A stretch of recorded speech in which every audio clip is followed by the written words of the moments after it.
to the Rave Social podcast. I'm your host, Jaden, and today we have our guest, Sam. Sam is a social media manager and also a social media manager coach, Yes. right?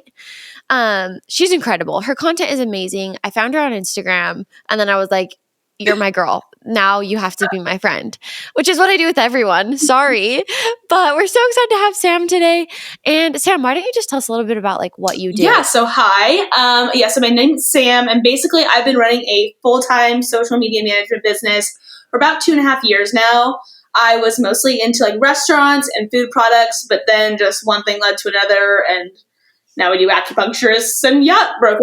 So it kind of is all over the place. I used to be a teacher, so I have found my way into the coaching space now, and I just absolutely love it. So just doing a little bit of everything.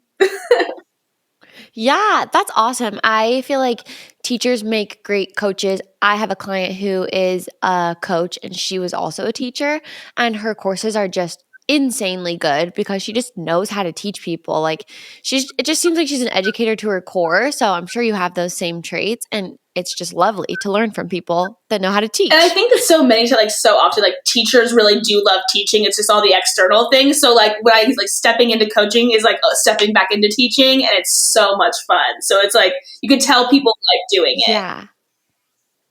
Yeah, and it's on your terms, and you get to actually make money doing it, and you have more freedom. Yeah. So that is awesome.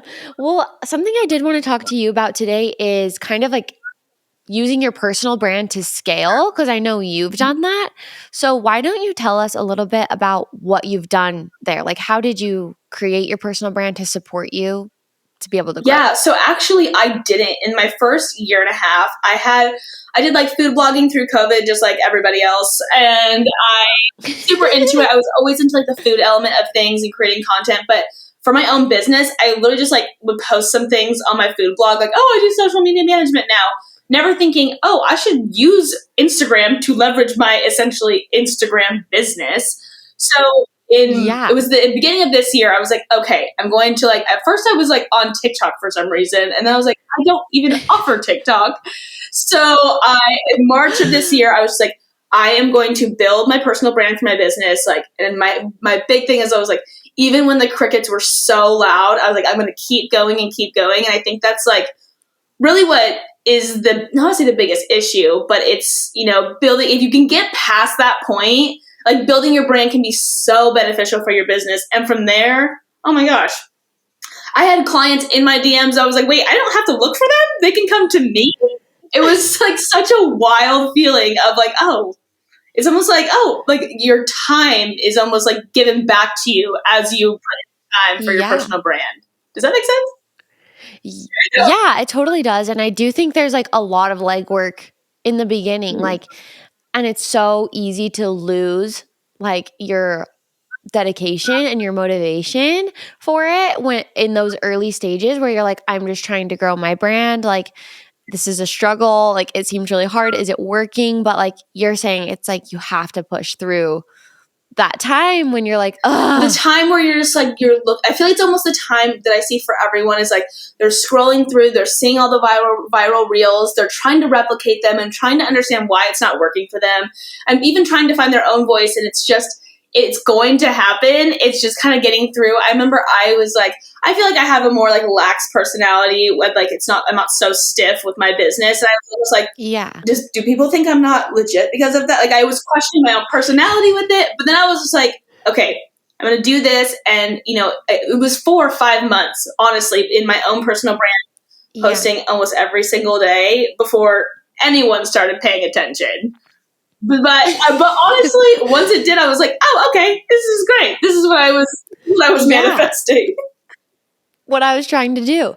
So people who are trying to do what you're doing, what are the pillars of a personal brand, or what things were the main elements that helped you? So I think especially the difference between a personal brand for a business versus, building your brand as, an influencer or really trying to build your brand to get brand deals is as a business, you do just want I think this is a controversial take, but I think showing your face is it's going to make you stand out. Of course, there are accounts that can grow without, faceless reels. We see those all the time, and that works. But it's just truly when you want people to buy from you and trust your personal brand, showing your face is so important. I think, like, as far as, it's not necessarily a content pillar by any means, that's just like a Yeah. pillar that I think is so, so vital. But then also, again, like, this is just in my experience, is letting your personality show. Do you need to be dancing all over the place? Absolutely not. But I think it's so, so important to just, like, even those little things, even the to-do list in your story, if it's not just all business, it's like, oh yeah, and I'm also gonna go get a croissant today, add things. It's like, oh good, she likes croissants. I love to see that. Yeah, I agree with you. And I think people are so scared to show their face. And I honestly do get it. It's like, especially if you're like an introvert or something, it's like, it can be nerve wracking, but like the benefit of it is enormous. And like you were saying, you can grow a brand, like a faceless brand or whatever. But in my experience, they don't grow as fast, Right. like at all, just because there's not a human touch behind it. Mhm. And same for me, like when I share in my stories, like I share a couple different things about my personality. I don't share everything because I don't think you have Right. to, but like I always share about like the music I like. I share about like my girls' nights. I share about things that are kind of my audience can relate to, but also that are just like parts of who I am. And every time I share content like that, people are like DMing me, like, I love this so much. Like it has nothing to do with my business, but it's building that community really strong. No, totally. One of my, Um, like, sorry to cut you off, but one of my, like, most, like, interactive stories was literally I was drinking celery juice in my backyard, and I was just literally, that's all I was doing. And then I was like, okay, I guess I'll do it again tomorrow. And then all of a sudden, like, I'm getting people being like, please keep posting this. I'm like, why? But it's just like, it's just a different element other than like going to my clients today, going to do this. It just like lets people in a little bit. But I think I posted something that's on Threads once. I was like, what I love about personal brand is like, am I married? Did I just go through a breakup? Like all these things, like you don't know, like we don't have to share all of it. Like I'm like, do I have kids? Like where it's like yeah. in the personal branding space, you can share as much as you want. So I love that element of it too. Yeah. Yeah. And that's what makes us like if you think about the people you follow that you really love, or like maybe even podcasts that you listen to, it's usually because you like the person. Like that's why I followed you. I loved your content. Of course, found it super valuable. But at the same time, I was like, I like her energy. I like her personality. Like I like the way she is on here. Like that had more to do with why I would follow you. And that has to do with more like why I would follow a lot of people or listen to their podcasts. It's like, I just like you. And so therefore I care about what you have to say. No, totally. And even there's actually two creators in, like, I thought about this the other day too. I was like, I'm obsessed with these two people, and I don't think I've ever heard their voice, but their face. I've seen like they have like they're in all of their reels, but I'm like, I don't think I've ever heard them talk. So honestly, your face can be so much more powerful than your voice sometimes too. So it is such a kind of a woo-woo energy thing sometimes too, because I was completely gravitated towards yours. And when I see your stuff, even if it's your static posts or, your graphics, I still put your face to it. And I think that's so powerful, especially on Instagram. Yeah, I think so too. What do you think about brands who like don't have okay, so I work with a lot of creatives, I work with a lot of photographers, and they are like, I'm behind the camera. What would you say to them to encourage them to get in front of the camera? So it's funny. I have a client like that too, and it's so. I think this is such a specific example. But with one of my clients, I always showed her. She was like, I don't really understand the point. Like, why do I have to be it? Like, I don't understand. I'm like, I'm going to show you right now. I went on TikTok and I'm not sure if you've ever heard of skinny dipped almonds or like skinny dip. Oh, yes. That girl who runs their TikTok, if she was walking on the street, I would know, like, that's the skinny dip girl. I'm like, she could literally not work for them in 10 years. I'm always going to recognize her. And so I always show her, like, you want to be like skinny dipped. You want people to walk on the street and be like, that's the girl who does acupuncture. That's the girl I need to go to. And it's just, there's some kind of connection. Yeah. So really is my skinny dipped method I always use. I'm like, that's what you want. So honestly, it's like that where it's, I don't even think about, even when I'm in the store and I see those things, I think about that girl. And so it's the connection that is really what I always use for my clients, and be like, well, let's do it. And they're like, okay, that's fine. I'll be the skinny dip girl. No. Yeah.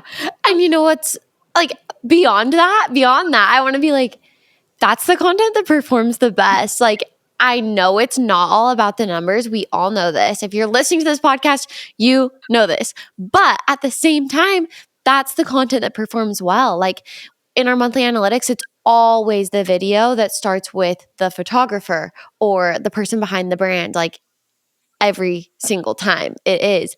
And a lot of it I think has to do with too is that like when these brands are starting out, a lot of your audience comes, even if you start a new account, your audience comes from your friends and your family to begin with, usually, pretty much always. And so those people are used to seeing you as well, and you become like recognizable, and that will like stop their scroll because they're like, oh, I know her. I don't know this couple that she photographed, but I know her. And it's just, these are just really subconscious like cues that your mind has and your audience's mind has. So it's like you just are kind of playing on the psychology of it. That's such a good example too, is even like stopping the scroll. Because I always think about when I'm on my Reels tab, and like there's, especially, like women creators I see, like when I see their face, I stop. Even if I don't follow them, it's because I recognize them, and then it usually gets me to follow them. But I always think like, I could see a million different reels with information with lattes in the back, and those do perform well, but I don't recognize you. I see, different versions of vanilla lattes that are great. Those reels do well, but it doesn't make me recognize you. Where I could have seen 100 of your reels and not like made that connection. I'm just like, oh, cute, aesthetic reel, Yeah. Yeah. It's like that maybe performed well, but it maybe didn't convert any new followers or anything either, because like it's just so everyone does that. Mm-hmm. And so that it does perform well, but at the same time, it's like it doesn't make an impact. It doesn't stand out or anything like that. What would you say like personal brands should avoid, if anything? It's I feel like it's like such a hard not equation. It's such a hard like balance almost, because my first initial reaction is like sharing too much. I'm like, because that's the thing too, is like, again, every personal brand, I, especially following so many other like business owners and creators, I see different people share more and then share less about their life. But I think there is like having a really solid balance of sharing your business, sharing with kind of the reason that people do initially follow you, and then, giving them the fun stuff. I think when you lean too far either way, it's kind of a no-no, I guess you could say. Again, everyone does it so differently. But other than that, really, like as far as personal brand goes, is just replicating the viral reels so heavily is going to get you out of that personal branding space where you're not thinking about what's making your personal brand. You're thinking about, how do I go viral? And I know that's something that's talked about all the time, is like, viral is actually not the answer. And it's like, okay. But it's like, when you're constantly just like, okay, I even look at some of my older content when I was doing that. I'm like, why was I posting? Because for me, I'm like, trending audio is under 5K. That's just not me. But I was trying so hard to replicate the things that did well. Yes. Instead of finding what worked for me. And I'm just like, so I was trying to research audios to make it happen. So that's it for me. I fully support that message, because I'm down for trending content. Like I've posted trendy content that's done really good. Like I've done it for my clients, everything like that. But I think you have to choose your trends and your viral reels that you want to replicate and stuff. They have to be right for you. Like don't just do it because it's viral. Like do it because you have a good idea. You have a new take. You have something of value to share. Like, yeah, those like 5K audio ones, it's like everyone's making those, and they're just like, it might get a lot of views, but like, is that what you want to be known for? Like, I don't know. And there's an account, I can't think of the name right off the top of my head, where like she has built her brand off of, informing people about trending audio. It's like, so that makes sense for her, So I think it's not like it's one thing is bad and one isn't. It's just like, is that okay? Do you want to be the trending audio person? Exactly. Or, It's just, what's your goal? Like what is that what you want to be known for? Or like, do you want to be known for something else? And yeah, then you can really like let your personality shine through when it's like it actually does represent your brand.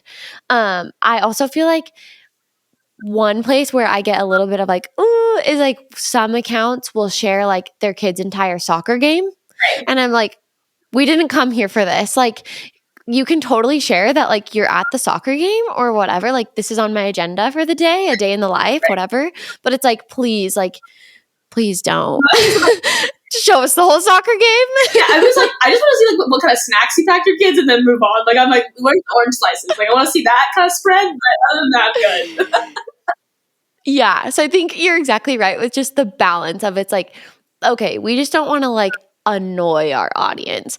But I would say I think people more so err on the other side of it. They don't want to share anything. At least that's been my experience. Most people are not oversharers. They're like heavy undersharers. It's like, open up, babe. We want to know about you. And especially since I'm in the coaching space really specifically for social media managers, I think so often I see in building your own personal brand, it's so easy to attract other social media managers. And the biggest thing I talk about in my programs is, don't get me wrong, I want to attract other social media managers, but you don't.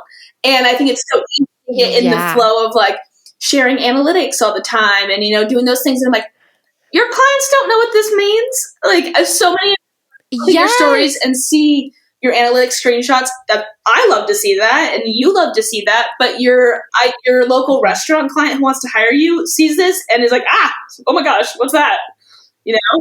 Like, I don't even know what that means. They're like, I don't even look at those. I don't even know where to get those. Really yeah. So that's actually like a really good point. What do you suggest for social media managers? Or like, I work with a lot of photographers and they attract other photographers. Like, how do you create content for your personal brand that attracts your ideal client instead of just everyone in your industry? So it really comes down to wording, especially, again, I'm so specifically in the social media manager world in the personal brand.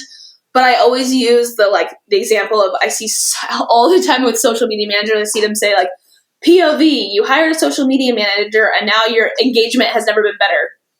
The word engagement means nothing to other people. Where you're like, engagement, like, I'm getting married, but like, where if you say, like POV, I'm relaxing on the beach knowing my business is still active on social media. Like, that actually matters to your ideal client, while still like, that B-roll can be you on the beach, or the B-roll can be like something that's still connecting people to you, but that message actually makes sense to a client.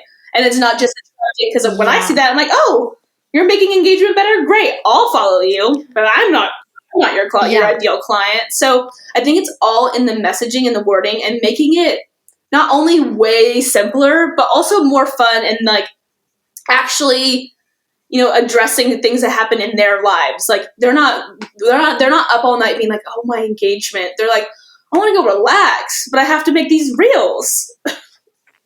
Yeah. Yeah. Or like, they do want an increase in engagement, but they don't know that's what they want. Right. Like, they're just like, I want to grow on social media. Like, they don't really know the nitty gritty, and they don't have to. Like, that's why they're hiring you Right. to do it for them, because like they don't want to know that. So yeah, oh my gosh, I love that about the messaging too. Just, I think we overcomplicate the shit out of everything as social media managers, but just, I think all business owners do it, and it's like, no shame. I get it. It's because you're in the weeds. But like, if you can pull yourself out of that, I feel like that's when your content gets good. The simpler, the better. I always say that. I'm just like, literally pretend everyone is 12 on Instagram. I'm like, pretend everyone, and I mean that in the most endearing way. But I'm just like, when you start using, I even had, a client once that was using like, even honestly, when you're like using words like ROI and KPIs and all these things, you just lost everyone who's not in marketing. Like, you just lost. When you see that, and you're like, what are these code words?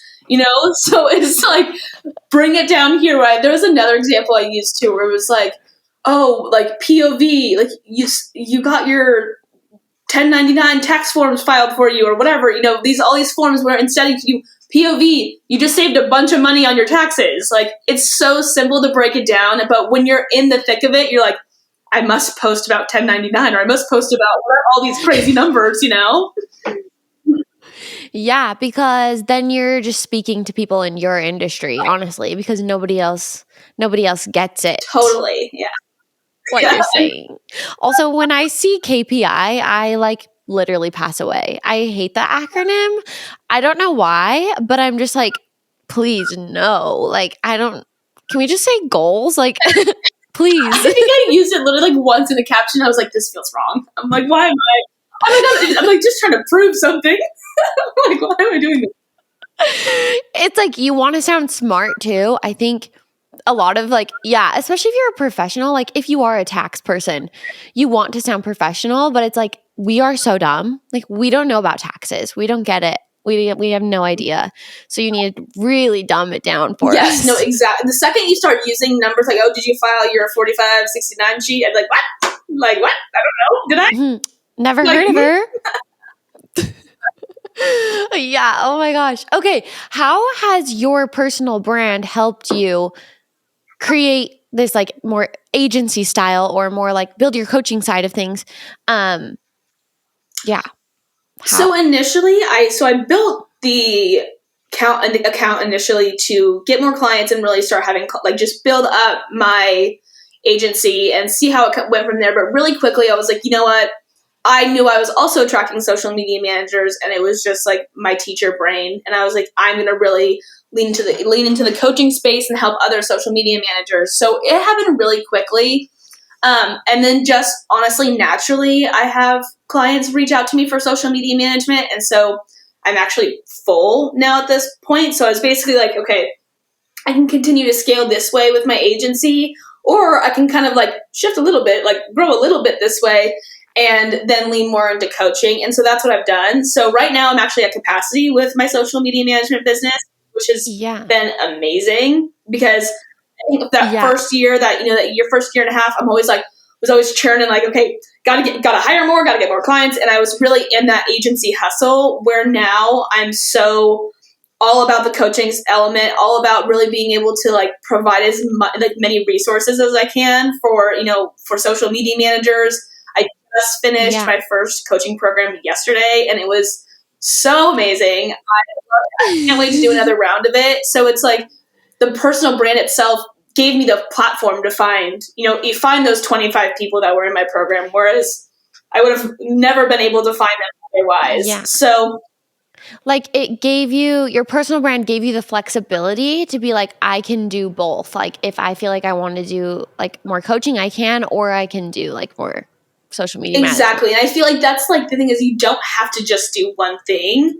And I think I was getting so stuck in my mind. I'm like, okay, no, if I like lean into coaching, then I'm not doing social media management. And so I've really been able to find that balance so well. But again, also the visibility to do all of it too, which is great.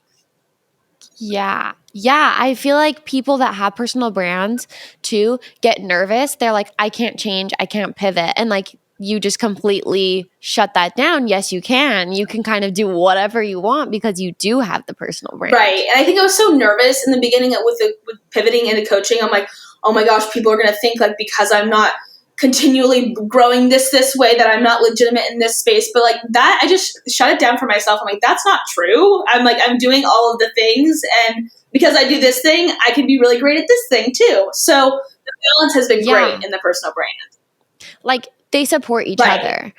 other, both sides of that business. So for your agency, did you kind of decide to outsource? Did you hire full time? Like what kind of moves did you make to be able to free yourself, make more time for yourself to do the coaching? So it's funny you say that. I built up and then I kind of built back and had to build up again because I had employees and I am just not designed to have employees, I don't think.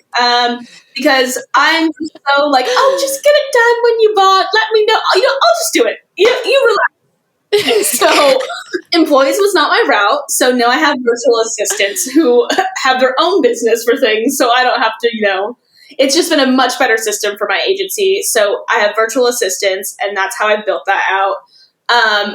And they've allowed me to have so much more time in the coaching space too, which has been great. That is awesome. Yeah, I've seen definitely both ways. A couple weeks ago, we had Impact Media House Yes. on. And I think you know her. She's Caroline. She's just absolutely amazing. But she's done something similar. She's built out an agency, and all of her people are contractors. But like I took a course from Coastal Collective Marketing, and they're more of an agency. And I have a full-time employee because I felt like I wanted more control, I think. But I'm so the same as you in that way. Like I'm like, just do it. Like I don't know. But I'm really like this year I'm trying to be like using my voice better and being like, no, I can be a strong leader and like teach you, and we can all be moving forward, and you can have autonomy, and also I can like be confident in you at the same time. So that's super Have you interesting. found that like having a full-time employee, like do you like is it having it in work one person or even multiple, do you find that it's been like a better structure for you? I'm so curious. I really do like it. I like it because I personally feel like I would be overwhelmed if I was trying to manage like a graphic designer, a video editor, a copyright. Like if I had to manage a bunch of different people for different parts of the process, I think for me it just wouldn't work because I would feel that would stress me out and overwhelm me. But where I have just like one girl who's full time, we just are able to like she understands the business from the ground up. And so it's just a lot easier because I'm like, here, you do all of these things. Like, I don't know. I'm not having to manage like a bunch of people or just manage one person. So that's why I like that. But I don't know. I think there's pros and cons to both. Totally, yeah. I love hearing how other people have things structured out because I would love just there be one person, but I'm also like, no, you guys all just do your little things and let me know how it goes. Yeah, and I mean, I think there's like benefits to that too because you can have like experts in different areas where like it's like hiring a social media manager. Like it's better kind of to hire a social media agency a little bit where it's like we have different strengths and things like that instead of just one person that knows everything. But I don't know. I think both ways are great. I think so too. Yeah, I'm always just so curious. I'm like, what do you do? Yeah, same. Okay, so what advice would you give someone that wanted to scale? Let's talk about SMM. Like if an SMM wanted to scale, what would you tell them? So especially when it comes to outsourcing, I like within my program, I was like with outsourcing itself, I'm like, when you are feeling that kind of like almost that like gut chest, like, okay, I'm getting busy, that's the time to outsource. When you're not sleeping, it's too late. And you're gonna obviously you still need to outsource, but like that's I really like have based so much of my coaching on the mistakes I made. And I literally was like, okay, I'll keep because just truly and like honestly the idea of I'm like, okay, I'm giving away like money and I don't know how to like to tell them what to do with it. Like I don't know how to tell them how to use their time. I was so anxious about that, so I pushed it off way too late. And by the time I was like, okay, oh my gosh, I literally just like found a random Joe on the street, and I was like, right. Like, I need help. Honestly, when it comes to outsourcing and scaling, it's about building your team and building your systems before you really need them. Because honestly, it's when you need them, it's so much chaos, and the chaos is what will keep you from scaling sustainably anyways. Oh my gosh, that was so profound because it's true. And scaling is hard. Like it's this little game you're playing because you have to have enough business you have to take little leaps of faith, I feel like, and be like, I'm growing. I'm projecting to grow continually. So I'm going to hire a little earlier than I think I need to because that transitional time where you're bringing on a new employee or a new contractor or a new system, that takes so much time. And if your plate is already full, it's just going to add to that. No, exactly. And I think that, it's just, that's what I get. All I can think of is I was just thinking of myself when I was like, oh my gosh, I'm by myself. And I just was like, oh, it's too late. And I think that, being accepting, you might have a month or two where things are a little tight because you did hire someone on, but those tight months are going to be so worth it because one, you're going to sleep. And sleep is going to make your business better. And then two, you're going to be able to scale and feel like, Because I feel like with social media management, the thing I've noticed with so many social media managers is the clients come all at once. It's just same thing. There's crickets, and then all of a sudden it's like, oh, I have 6 people that want to work with me, and No, right, exactly. That is how it is. Like, I don't know. I've had multiple points in my business where it's been like that, where I've been like a big, huge spike, little bit slow, a big, huge spike. And like, yeah, I mean, that I honestly wish I would have hired even sooner. I feel like I did the best I could with what I knew, but like, it was really hard to teach someone everything that I have learned over years, right. pass off all like those clients, feel comfortable, and also oversee it. Like I still do the strategy, I still approve all the content, I still am very involved in the process. So all of that was like, I was like, I don't even feel like I am scaling because I'm working literally more than I was before. No, that's so funny you say that. Even when you're like, the clients and then like passing them on, it was like, for me, I was like, there's no way. I was like, no, they're not going to lose it. There's no way I'm going to be able to relinquish that control. And one, like, I guess tip is like, when it comes to outsourcing in the beginning, I feel like to slowly like get rid of the panic, because eventually it does become easier to kind of like relinquish the control, is I always like tell my students now, I'm like, outsource tasks where you oversee everything when it goes out. Like obviously, there's people who do that all the time anyways, but like I always like for one of my students, I was like, outsource copywriting. That way you're going to see everything before it goes out. So you still have the element of control without actually doing all of the work. And so I feel like those kinds of tasks, especially if you're like the kind of person who's really nervous about the control element, is just make your eyes will see everything. Just like have faith in that and have trust in that, so you can like just breathe with outsourcing in general, especially. I feel like that is true for any business owner, not even just social media managers. Like I see it with my clients, I see it with other business owners. Like even when people hire a social media manager, they're very scared of releasing that control over what goes out on their social media. But it's like a scalable business, there's no way you can do everything. How could you? That's like 12 people's jobs. And it's honestly, it's coming to the realization of like, oh, I can't do it all. Even when you want to, like the strongest business owners are the ones who can like accept that the quickest. And are like, okay, let's go. Like we got to get more people, because relinquishing control is what's going to hold you back, or like not being able to relinquish control is what's going to hold you back. Truly. Yeah, for sure. Like I just 100% agree with that. Cuz I'm a control freak. And even I'm like, I can't grow my business if I am doing everything. If I'm doing everything, how will I? Like there's not enough time for me to put a course out, record a course, record a podcast. Like there's no time for me to do that if I'm always just working in the business on every single thing. Totally. And I think there's even an element of too, is like when you're doing everything, you're also, and I could go on a tangent about this, I won't, but it's like you're not taking care of yourself. And like I got to a point where I was like, I'm not even like walking outside. I was like, I haven't even gone outside. And I was like, and it really does affect your business. So there's like so many working parts that like really come together and like really make outsourcing so important. Yeah, when you're not going outside, where do you think your creativity is going to come from? It's not. And like your clients need that creativity from you. So it's like just in every area you need help, and that's like totally fine. No, absolutely. I was trying to explain it last night, even in my coaching call. I'm like, it's just like more oxygen makes you better, I'm like, I'm sure there's a scientific explanation, but like walking really helps, let me tell you. Yeah, no, it really does. I love that. What was one of your biggest challenges with scaling?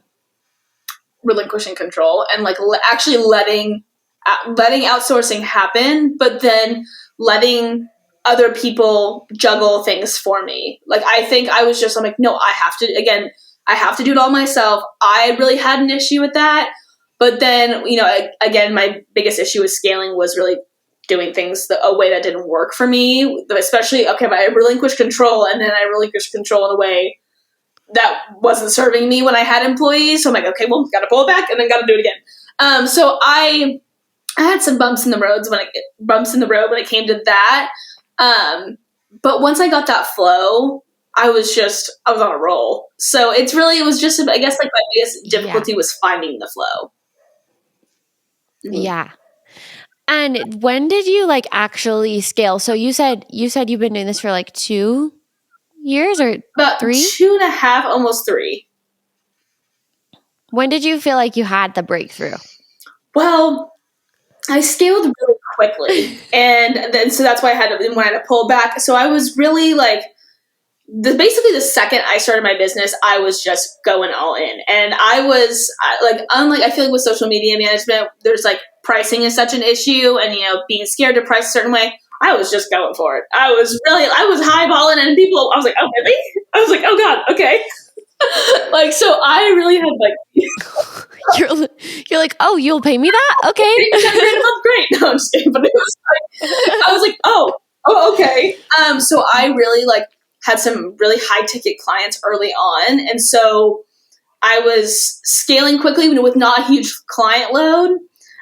So it happened really fast, and then I would say that I had to pull back, and then at that first year mark was when things were like really scaling sustainably. If I'm am I explaining that right? Okay. Yeah. Yeah, no it does. And I also think like if you're like listening to this podcast and you're like, "Oh, I'm struggling to scale." I think that's normal. I think it's normal to kind of like not know like what is the best way for me? Like, should I do 1099? Should I hire an employee? Like, where do I need the most help?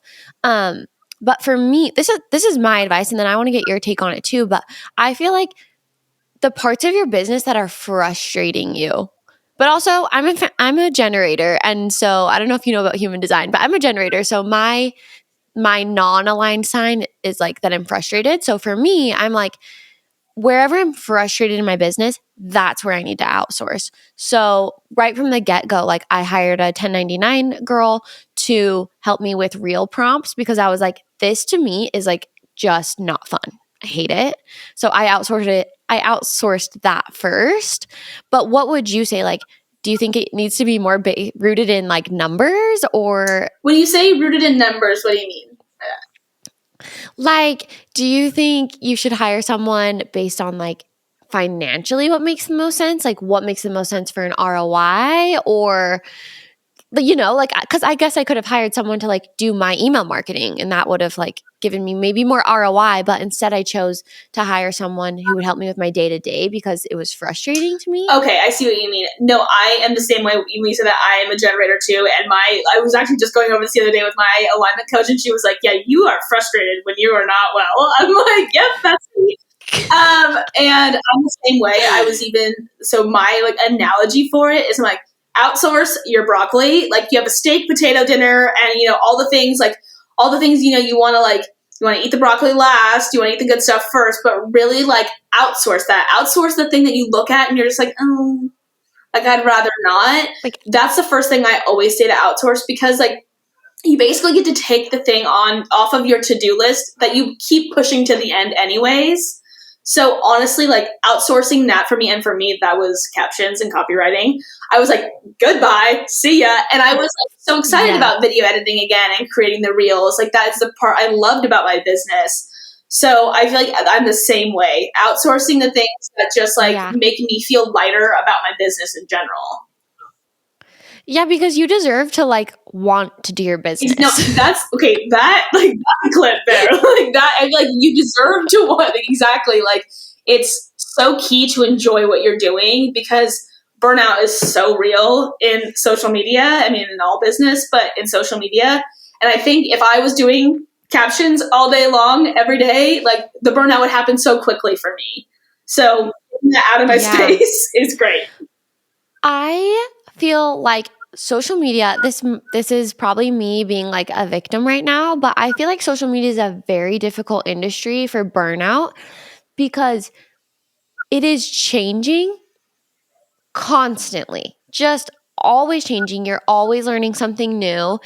It's a lot of it is not controllable. Like you can do the fundamentals, you can know who to talk to, you can do the hooks, you can do all the things, and there can still be things that are really outside of your control where if you're maybe a service provider where you're providing like a website design, it's like that's your deliverable. Like you're delivering the website. And yeah, your client might have some changes or whatever, but it's like it's really in your control.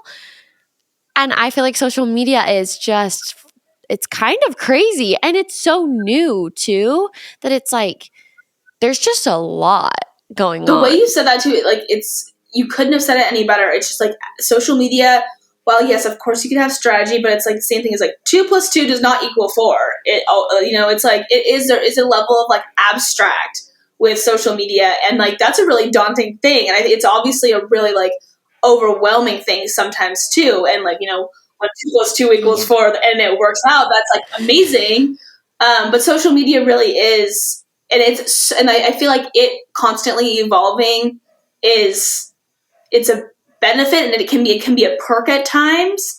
But at the same Yeah, for time, sure. the people who are constantly who are in the field and have to constantly learn new things, it can also be so draining at the same time. But with new social media managers, I always tell my students, I'm like, I feel like there's so many different online businesses, like, oh, like drop shipping's oversaturated now, Etsy's oversaturated. I'm like, social media management is never going to be oversaturated because it's constantly changing.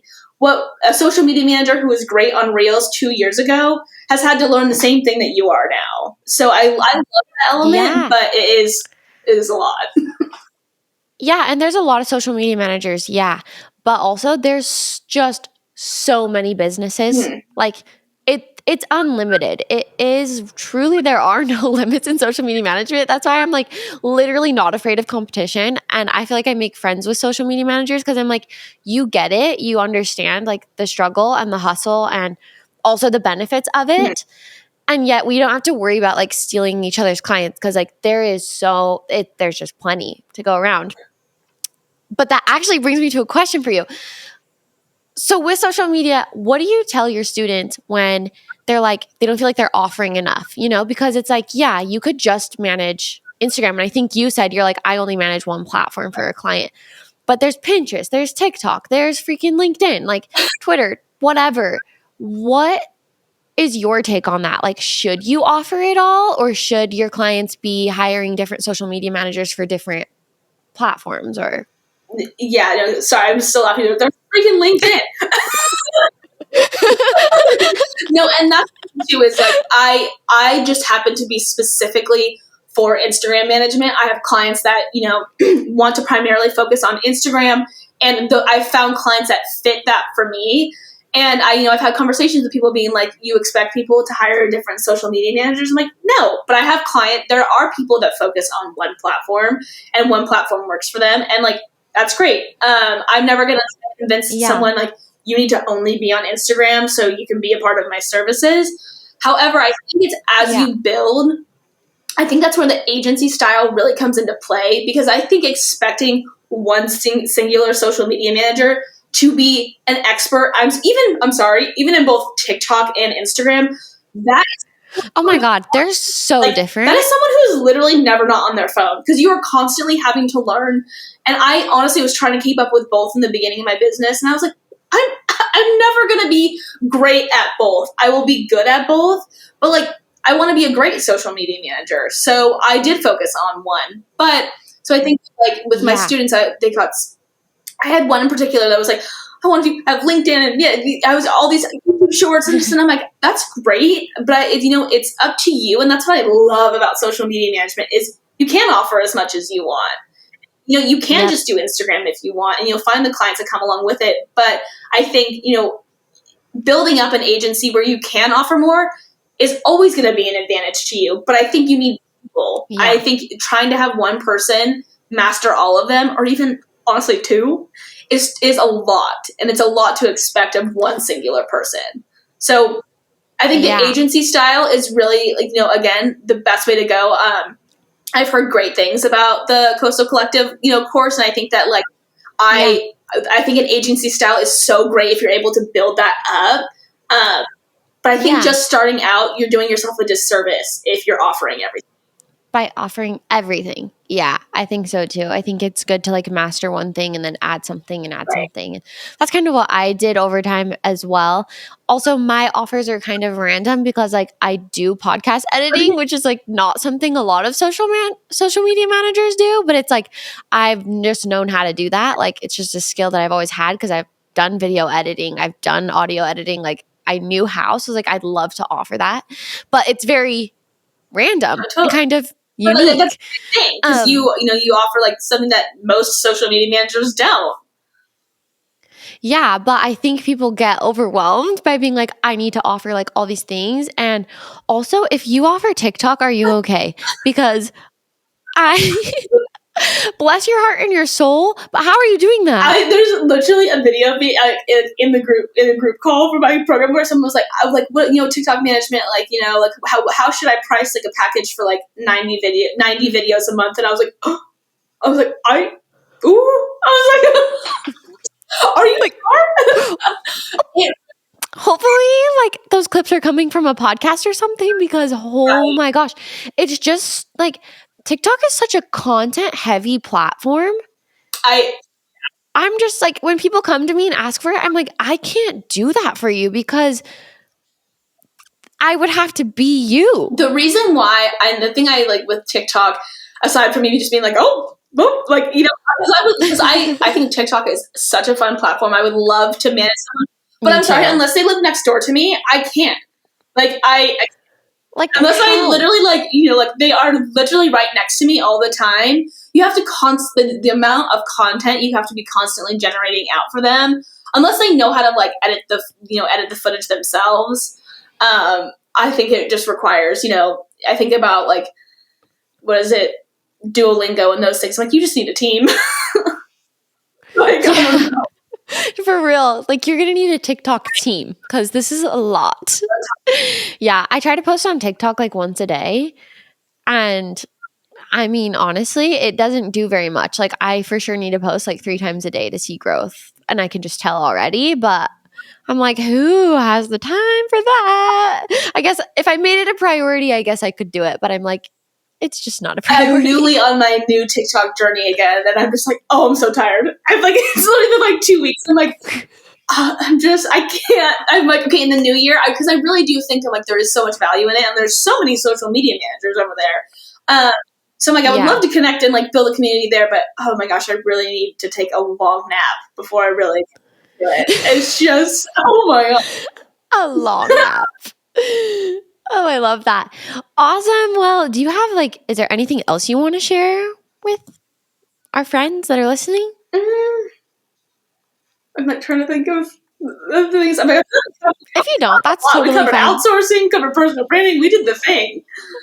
And like, point two. So fast. Amazing. Well, I will just wrap it up with this question then. What is one piece of advice you wish you could give your younger self? Okay, so I would give my younger self, like, basically, it doesn't have to all make sense. And what I mean by that is, like, you do not have to be in a certain box. That was my biggest issue growing up. I was like, okay, I'm going to be a teacher, and I'm going to take geography, and then I'm going to do this, and then I'm going to have a husband, and then I'll have kids, and then have a dog, and that's it. And then, after that, I'm like, I'm going to be a food blogger. I'm going to be so Instagram famous. It's going to be the best thing, and I'm going to be fine. And then now I'm just like, even the social media management, it's like, you can be so many different things. Like, who says you have to be just one? So it doesn't have to all make sense, and just like, let it happen. You can be a dog walker and a social media manager and a food blogger. You can do all the things. So it doesn't all have to make sense. Oh my gosh. I love that so much because I think it's so true. Like, we think that there's one right way. We think there's a secret formula. We think there's a certain order of operations. And it's like, it's so different. For every single person, you can do the different things and you don't have to put yourself in a box. I love that. And there's no timeline also. Just like, let it happen, Timelines are literally not real. I learned that after I got divorced. I was like, oh, I lived a whole life. I'm 23. I guess I'm starting again. Like, what? There's no timelines. Like, it doesn't make sense. Exactly. I really love it. Oh my gosh.